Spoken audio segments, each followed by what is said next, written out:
Bangladesh Myanmar সীমান্তের নাপ নদী জলসীমার ওপারে চলছে গোলাগুলি, যার কারণে নাপ নদীতে কমেছে মাছ শিকার। আর মিয়ানমারের গোলাগুলিতে অনেকটা আতঙ্কে সীমান্তের এপারের বাসিন্দা। রোববার সকাল 10টায় নাপ নদীর জলসীমা পরিদর্শন করেন কোস্টগার্ডের মহাপরিচালক। আর তিনি পরিদর্শনের কিছুক্ষণ পরেই টেকনাফের শাহপরী দ্বীপে বাংলাদেশি জেলেদের এলোপাতাড়ি গুলি ছুড়ে মিয়ানমার থেকে।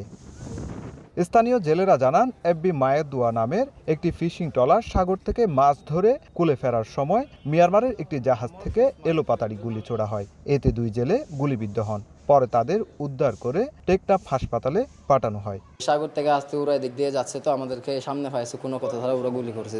এভাবে গুলি করলে আমরা তো সাগর কিভাবে মাছ ধরবো? আমরা প্রধানমন্ত্রীর কাছে আকুল আবেদন জানাচ্ছি, সাধারণ মানুষজন গুলি না খায়। আহতদের মধ্যে ইসমাইল সামান্য আহত, তবে ফারুকের হাত ও পায়ে 3টি গুলি লাগায় তাকে গুরুতর অবস্থায় কক্সবাজার সদর হাসপাতালে পাঠানো হয়। আমরা উন্নত চিকিৎসার জন্য কক্সবাজার সদর হাসপাতালে রেফার করেছি। আর একজন যিনি আছেন ওনাকে এই মুহূর্তে মনে হচ্ছে যে রেফার করা লাগবে না, আমাদের এখানেই ট্রিটমেন্ট হবে। 1, 2, 3 ঢাকায় জমি জিতে নিন 100% ক্যাশব্যাক সহ 20 কোটি টাকার পুরস্কার। পুলিশ বলছে, জেলেদের সতর্ক করা হচ্ছে। আমরা প্রত্যেকটা এলাকায় পার্শ্ববর্তী যারা জনগণ আছে তাদেরকে আমরা সচেতন করার চেষ্টা করছি, তারা যেন নদীতে না যায়। পাশাপাশি এরকম যদি কোনো গুলি মোটরসাইকেল তাদের এখানে এসে পৌঁছায়, সেটা যেন আমাদেরকে জানায়।